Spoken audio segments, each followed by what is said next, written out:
ठाणे के Tukaram ground में हर वर्ष की तरह इस वर्ष भी धर्मवीर आनंद दिघे प्रतिष्ठान द्वारा आयोजित श्री अंबे मां चैत्र नवरात्र उत्सव 2025 का आयोजन महाराष्ट्र राज्य के उप मुख्यमंत्री एकनाथ शिंदे द्वारा किया गया।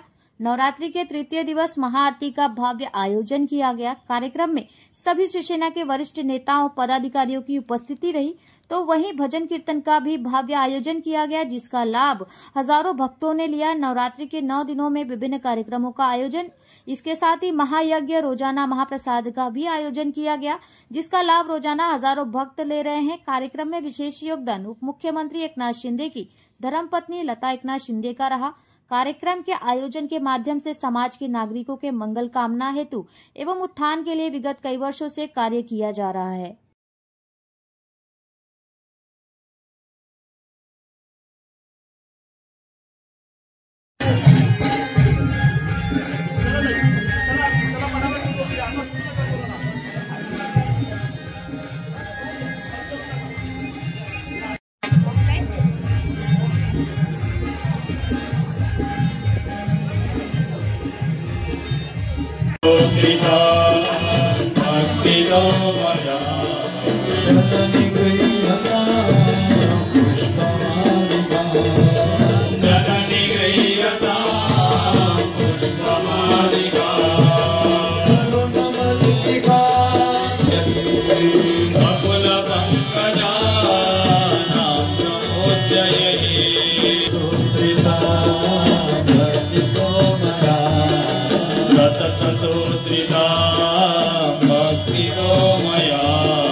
सुंदरसा चैत्र नवरात्रोत्सव या ठिकाणी तू साहेबांना उदंड आयुष्य दे।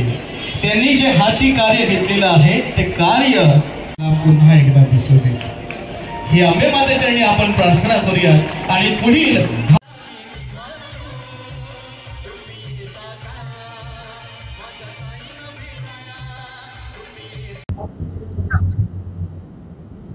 धर्मवीर आनंद दिघे साहेब प्रतिष्ठानच्या विद्यमाने या ठिकाणी हा चैत्र नवरात्र उत्सव साजरा होतो आहे। इतकं प्रसन्न वातावरण या ठिकाणी असतं।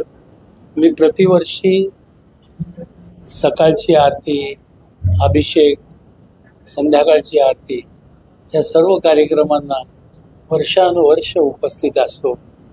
एक वेगळी आनंदाची अनुभूती आपल्याला मिळते आणि इतकं पवित्र वातावरण इथे असतं की एकनाथ शिंदे साहेब आणि त्यांचे सर्व कुटुंबीय, आमचे सर्व शिवसेनेचे कार्यकर्ते प्रत्येक दिवशीची जबाबदारी वाटून दिलेली आहे। ते विभाग प्रमुख त्यांच्या कार्यकर्त्यांसह सकाळपासून रात्रीपर्यंत हजर असतात आणि देवीची सेवा करतात। मोठमोठे राजकीय नेते विविध पक्षांचे या ठिकाणी येतात, देवीचा आशीर्वाद घेतात आणि मुख्य म्हणजे इथलं वातावरण जे आहे ना ते इतकं प्रसन्न आणि छान असतं कार्यक्रम सुद्धा करमणुकीचे असतात, त्याला पण एक दर्जा असतो. भजनं असतात, माता की चौकी असते, मराठी गाणी असतात आणि नृत्याचा ताल धरावा, फेरा धरावा असं गाणी सुद्धा त्या ठिकाणी देवीची म्हटली जातात. आणि हा 9 दिवसाचा उत्सव ना रामनवमीपर्यंत म्हणतात संपू नये असं वाटतं. माझ्यासारख्या ज्येष्ठ म्हणेल वृद्ध लोकांना तर ही आनंदाची पर्वणी असते. आम्ही आनंद कशात शोधणार हो? आता आम्ही या देवाची सेवा, देवीची सेवा करूनच आनंद शोधू. आणि ती संधी आम्हाला आपले माननीय उपमुख्यमंत्री एकनाथजी शिंदे साहेब यांच्या माध्यमातून प्राप्त झालेली आहे. दरवर्षी आम्ही न चुकता वाट बघत असतो की देवीचा चैत्र नवरात्र उत्सव कधी सुरू होत आहे आणि आम्हाला देवीचा आशीर्वाद कधी मिळतोय.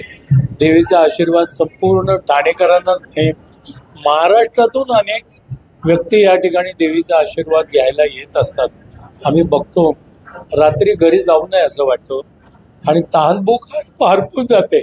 इतका आनंद याला आम्हाला मिळतो. माझ्या डोळ्यामध्ये तर खरोखर आनंद अश्रू आहे. देवीचं रूप तुम्ही बघा, रोज त्याच्यामध्ये वेगवेगळं तेज जाणवतोय आणि आम्ही रोज बघतो म्हणून आम्हाला जाणवतोय.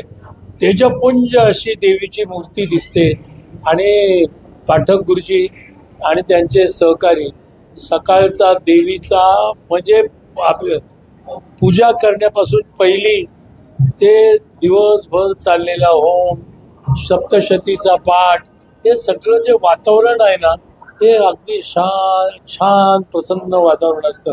असं वाटतं इथनं निघूच नाही, पाय निघत नाही तो इथनं जायला. आणि भक्तिमय असं वातावरण असतं. मी तर सांगतो, जेवढे आता माझ्या आयुष्यातले उरलेले दिवस आहेत तेवढे ही सेवा देवीची घडत राहावं माझ्या हातून आणि सर्वांना देवीचा आशीर्वाद मिळो, अंबे मातेचा आशीर्वाद मिळो. आमचे कोटवानी साहेब तर त्यांची तब्येत बरी नव्हती देवीचं आगमनाच्या आधी, पण बघा देवीचा आशीर्वाद त्यांना मिळाले, आशीर्वाद त्यांच्यावर आहे आणि किती सकाळपासून रात्रीपर्यंत ते इथे सेवा करत असतात. असाच आशीर्वाद देवीचा आपल्या सगळ्यांना मिळत राहो अशी मी अंबा मातेच्या चरणी प्रार्थना करतो. धन्यवाद. जय महाराष्ट्र.